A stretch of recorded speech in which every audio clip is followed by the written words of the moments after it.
একদিন এই বাজারে, আরেকদিন আরেক বাজারে তোমার সাথে যদি একটু দেখা হয় আমার মেয়েটার, তাহলে বলবা তোমার আব্বার কবরের মধ্যে আযাব চলতেছে। তোমার আব্বা বলেছে তুমি এই গুনার কাজ ছেড়ে দাও, এই অন্যায় কাজ ছেড়ে দাও, জাহান্নামকে ভয় করে এই গুনার কাজগুলো ছেড়ে দাও।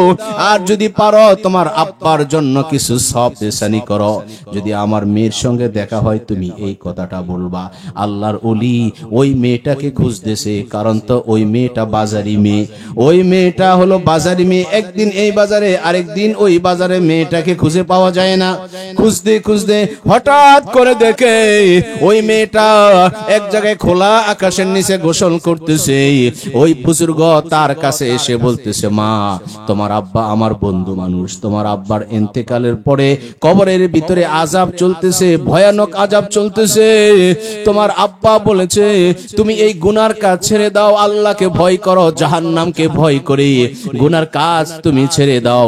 আর যদি কিছু পারো তাহলে তোমার আব্বার জন্য একটু সওয়াব পেশানি করো।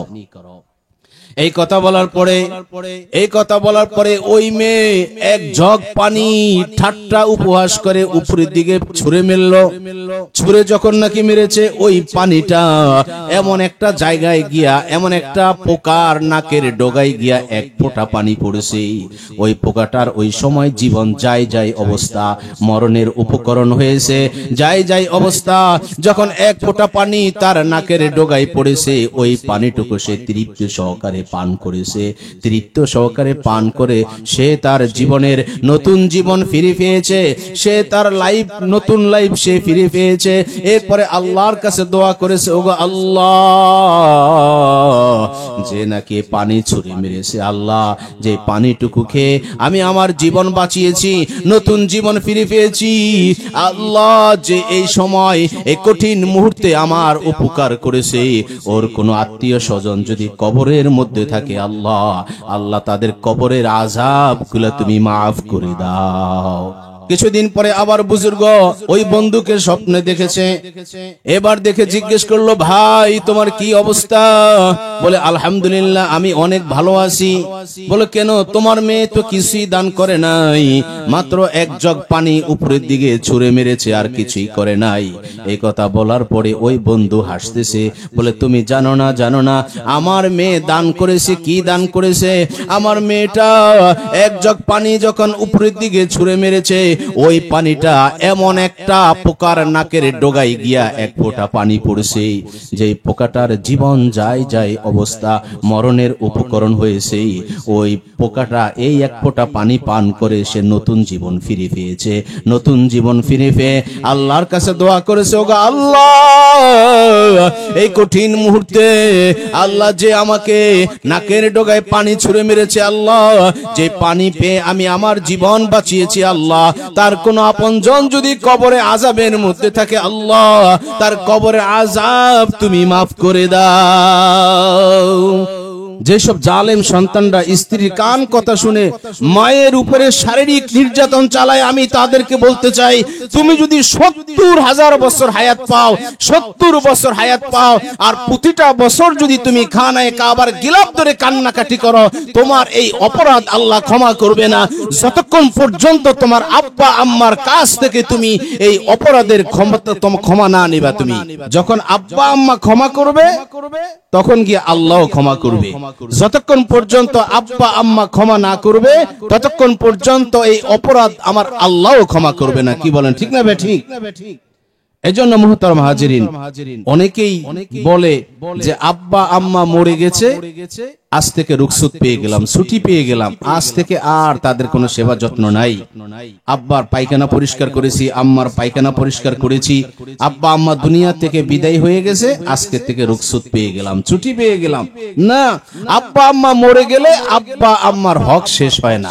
আব্বা আম্মা জীবিত অবস্থা হক এক ধরনের, মরে গেলে তাদের হক আরেক ধরনের। যেই দিন আমি মরবো সেই দিন আব্বা আম্মার হক শেষ হবে। কি বলেন, ঠিক না বেটি? ওলামায়ে কেরামরা, বিশেষজ্ঞ ওলামায়ে কেরামরা মা বাবার 14টি হক জমা করেছেন, যে আব্বা আম্মার 14টি হক, জীবিত অবস্থা 60টি হক। জীবিত অবস্থা কয়টি হক বলেন? 1 নম্বর হক, আব্বা আম্মাকে মনে প্রাণে মহব্বত করা। 2 নম্বরে আব্বা আম্মাকে শ্রদ্ধা করা। 3 নম্বরে আব্বা আম্মার কথাগুলো মেনে চলা। আব্বা আম্মা যদি ইসলাম বিরোধী কোনো কাজের অর্ডার দেয়, সেই ক্ষেত্রে আব্বা আম্মার অর্ডার মানা যাবে না। আব্বা আম্মার অর্ডার যদি আল্লাহ বিরোধী অর্ডার হয়, তাহলে আব্বা আম্মাকে মানা যাবে না। নেতার অর্ডার যদি আল্লাহর অর্ডার বিরোধী হয়, নেতাকে মানা যাবে না। স্ত্রীর অর্ডার যদি আল্লাহ বিরোধী অর্ডার হয়, স্ত্রীকে মানা যাবে না। কি বলেন, ঠিক না বেঠিক? উস্তাদের অর্ডার যদি আল্লাহ বিরোধী অর্ডার হয়, উস্তাদকে আর মানা যাবে না। লা তাআতা লি মাখলুকিন ফি মাসিয়াতিল খালিক। আল্লাহকে বেজার করিয়া দুনিয়ার কারো আনুগত্য করা যাবে না, দুনিয়ার কারো অনুসরণ করা যাবে না। আল্লাহকে বেজার করিয়া আব্বা আম্মার কথা মানা হারাম, আল্লাহকে বেজার করিয়া উস্তাদের কথা মানা হারাম, আল্লাহকে বেজার করিয়া নেতা নেত্রীর কথা মানা হারাম, আল্লাহকে বেজার করিয়া পীরের কথা মানা হারাম। ঠিক না বেঠিক? 4 নম্বর আব্বা আম্মার খেদমত করা। আব্বা আম্মার কি করা? জোরে বলেন, আব্বা আম্মার কি করা? খেদমত করা। 5 নম্বরে প্রয়োজন মিটানো। আব্বা আম্মার কখন কি লাগবে, কখন কি চায়, এই প্রয়োজনগুলো মিটানো। 6 নম্বরে আব্বা আম্মার জন্য অতিরিক্ত আরামের ব্যবস্থা করা, এক্সেস আরামের ব্যবস্থা করা। যেমন গরমকালে সিলিং ফ্যান চলতেছে ঘরের মধ্যে, সিলিং ফ্যানের বাতাসটা গরমকালে গরমই লাগে। কি বলেন, ঠিক না? যদি ওই সময় আপনার তৌফিক থাকে, একটা টেবিল ফ্যান যদি বসায় দেন, তাহলে আব্বা আম্মার শরীরটা শীতল, একদম ঠান্ডা হয়ে যায়। এটা হলো এক্সেস আরাম। আবার শীতের মধ্যে আব্বা আম্মা খাতা গায়ে দেয়, ল্যাপ গায়ে দেয়, তার চাইতে আরো গরম আর একটু ভালো মানের হলো বিদেশি কম্বল। কি বলেন, ঠিক না বেঠিক? তৌফিক থাকলে খাতা ল্যাপ সরায়া একটা বিদেশি কম্বল যদি গায়ে দেন, আব্বা আম্মার শরীরটা ঠান্ডা হয়ে যায়। অতিরিক্ত আরামের ব্যবস্থা করা। 7 নম্বরে আব্বা আম্মার সাথে মাঝে মাঝে দেখা করা, মাঝে মাঝে দেখা করা। আমাদের অবস্থা হলো, শ্বশুর শাশুড়ির বাড়িতে আমরা যাই, শ্বশুর শাশুড়ির সঙ্গে মাসে দেখা করি 10 বার, আর নিজের আব্বা আম্মার সঙ্গে বছরে দেখা করি না একবার। কি বলেন, ঠিক না বেঠিক? এরকম সন্তান আছে না নাই? হ্যাঁ, বিদেশ গিয়া শ্বশুরের সঙ্গে শাশুড়ির সঙ্গে মাসকে মাস টেলিফোনে কথা বলে, আর 1 বছরে আব্বা আম্মার সাথে টেলিফোনে একদিন কথা বলে না। এরকম সন্তান আছে না নাই? আব্বার অবর্তমানে চাচাকে সম্মান করলে আব্বার হক আদায় হবে। মার অবর্তমানে চাচাকে খালাকে শ্রদ্ধা করলে মার হক আদায় হবে। কি বলেন, ঠিক না বেঠিক?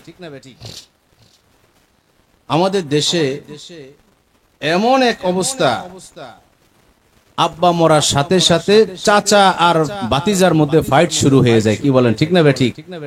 চাচা আর ভাতিজার মধ্যে ফাইট শুরু হয়ে যায়। চাচাও যেমন, ভাতিজাও তেমন। চাচাও কম না, ভাতিজাও কম না। চাচাও তো কম না, সে এতিম ভাতিজার সম্পদ লুণ্ঠন করার স্বপ্ন দেখে। ঠিক কিনা? যারা এতিমের মাল লুণ্ঠন করার স্বপ্ন দেখে, এতিমের মাল জোর করে খায়, ভক্ষণ করে, সে যেন জাহান্নামের তাজা আগুন তার পেটের ভিতরে ঢুকাইলো। ঠিক না বেঠিক? সাবধান, খুব সাবধান। 6 নম্বরে যদি আর্থিক অবস্থা আপনার ভালো থাকে, আব্বার অবর্তমানে চাচাকে সহযোগিতা করা। চাচাকে সহযোগিতা করলে আব্বার হক আদায় হবে। অবস্থা যদি ভালো থাকে, মার অবর্তমানে খালাকে সহযোগিতা করা, বিভিন্ন লাইনে সহযোগিতা করা, তাইলে মার হক আদায় হবে। 7 নম্বরে মাঝে মাঝে আব্বা আম্মার সাথে দেখা করা। মাঝে মাঝে আব্বা আম্মার সাথে বলেন আব্বা আম্মার সাথে দেখা করা। যদি 7 নম্বর হক হচ্ছে আব্বা আম্মার কবর জিয়ারত করা। 7 নম্বর হক কি ভাই? আব্বা আম্মার কবর জিয়ারত করা। সন্তান যদি আব্বা আম্মার কবর জিয়ারত না করে, তাহলে সে আব্বা আম্মার হক নষ্ট করলো। কিয়ামতের ময়দানে আল্লাহর কাছে তার জবাবদিহিতা করতে হবে। এজন্য আব্বা আম্মার কবরকে কি করতে হবে বলেন? জিয়ারত করতে হবে। যদি আব্বা আম্মার কবর অনেক দূরে থাকে, তাইলে আমরা যেখানে থাকি ওইখানে আমল করে, ইবাদত করে আমরা আব্বা আম্মার জন্য আমরা সব রেসানি করব। পারবো না ভাই? আল্লাহ তুমি খালেক, তুমি মালিক, তুমি খালেক, তুমি মালিক, তুমি দুনিয়ার মহাজন, যার সাথে মোর বান্দার আছে রে মন। বলেন, যার সাথে মোর বান্দার আছে রে মন। তুমি খালেক, তুমি মালিক, তুমি দুনিয়ার মহাজন, যার সাথে মোর বান্দার আছে রে মন। আল্লাহু আকবার, আরো জোরে আল্লাহু আকবার। ভয় পাইতেছেন নাকি? ভয় করব কাকে? আর একটু জোরে, ভয় করব কাকে? নাকি কোন নেতাকে ভয় করব? কাকে ভয় করব? মুসলিম আমি, সংগ্রামী আমি, আমি চিররণবীর, এক আল্লাহকে ছাড়া কাউকে করি না ভয়, নারায়ে তাকবীর। মুসলিম আমি, সংগ্রামী আমি, আমি চিররণবীর, এক আল্লাহকে ছাড়া কাউকে করি না ভয়, নারায়ে তাকবীর। কোরআন আমার সৈনিক, নেই তো কোনো ভয়, এক আল্লাহর গোলাম আমি, এই তো পরিচয়, এক আল্লাহর গোলাম আমি, এই তো পরিচয়। হাদিস আমার সৈনিক, নেই তো কোনো ভয়, এক আল্লাহর গোলাম আমি, এই তো পরিচয়, এক আল্লাহর গোলাম আমি, এই তো পরিচয়। কোরআন সুন্নাহ আমার সৈনিক, নেই তো কোনো ভয়, এক আল্লাহর গোলাম আমি, এই তো পরিচয়, এক আল্লাহর গোলাম আমি, এই তো পরিচয়। খারাপ লাগতেছে নাকি? কয়টা পর্যন্ত থাকবেন ইনশাআল্লাহ? কারা কারা শেষ পর্যন্ত থাকবেন না? হাত উঠান তো দেখি। বুঝে শুনে জবাব দিতে হবে, আন্তাজে মান্তাজে জবাব দিলে হবে। বন্ধু গেছে বাজারে, আরেক বন্ধুর সঙ্গে দেখা হয়ে গেছে। কয়, দোস্ত তুমি কেমন আছো? কয়, বাইরে বেশি ভালো না। কাকা কি হইছে? গতকালকে তোমার ভাবি মারা গেছে। কেমনে মারা গেল রে ভাই? কয়, ডেলিভারি রোগে, ডেলিভারি পেইনে মারা গেছে। আরে আল্লাহ, ডেলিভারি রোগটা ভেরি ডেঞ্জারাস, ভেরি সিরিয়াস। কয়, তুমি কেমনে জানো? কয়, এই রোগে গতকালকে আমার চাচাও মারা গেছে। ডেলিভারি রোগে চাচাও মারা গেছে। ও আর শোনার রুচি আছে তো নাকি রুচি নাই? এক লোকের মুখে রুচি নাই, খাবার দাবার ঠিক মতো খাইতে পারে না, মুখ ওয়াশ করবে, কি করবে? ডাক্তারের কাছে রওনা করছে। বৃষ্টি আরম্ভ হয়ে গেছে। এখন এক বাড়িতে গিয়ে বসছে, ওগো আমার একটু বসার জায়গা দেন, বৃষ্টি বন্ধ হইলে আমি চলে যাবো। খাবার টাইম হয়েছে, বাড়িওয়ালা তার সামনে খাবার নিয়ে আসছে। ভাত এনে ডাইল আনতে গেছে, ডাইল এনে দেখে ভাত নাই, ভাত শেষ হয়ে গেছে। আবার ভাত আনতে গেছে, ভাত এনে দেখে ডাইল নাই, ডাইল শেষ হয়ে গেছে। ডাইল আর ভাত আনতে আনতে আনতে আনতে বেড়ার 12টা বাজে গেছে। এখন ঘরওয়ালি ম্যাডামে তার স্বামীরে কইতেছে, ওগো আপনার মেহমান কয়জন আসছে? কয়, কা একজন আসছে। কয়, আমার আদ পাতিলের তলাই গেছে গা, ডাইলের তলাই গেছে, ভাতের পাতিলের নিচে গেছে গা। আপনি এখন একজন মেহমান আইছে। কয়, তোমার হাত পাতিলের তলাই গেছে, দুঃখ নাই, সে সব খায়া সাফাই করছে, শেষ করছে, এটাও দুঃখ নাই। আমার দুঃখ হচ্ছে ডাইল আর ভাত আমি একসাথে করতে পারলাম না। রুচি আছে ইনশাআল্লাহ? আর কিছুক্ষণ চলবে। পর্দার আড়ালের মা বোনেরা কি আছে? আছে। মা বোনদের আলোচনা অনেক জরুরি। পর্দার আড়ালের মা বোনেরা যদি 4টা কাজ করতে পারে, আল্লাহর হাবিব বলেন, মা আপনাদের বেশি কোনো আমল করতে হবে না। আপনারা যদি 4টা কাজ করতে পারেন, আল্লাহ তাআলা মা বোনদের জন্য জান্নাতের সব দরজাগুলো খুলে দিবে। যেই কোনো দরজা দিয়ে মা বোনেরা আল্লাহর জান্নাতে চলে যাবে। আলমার আতু ইদা সাল্লাত খামসাহা, 1 নম্বরে মা বোনেরা 5 ওয়াক্ত নামাজ আদায় করবেন।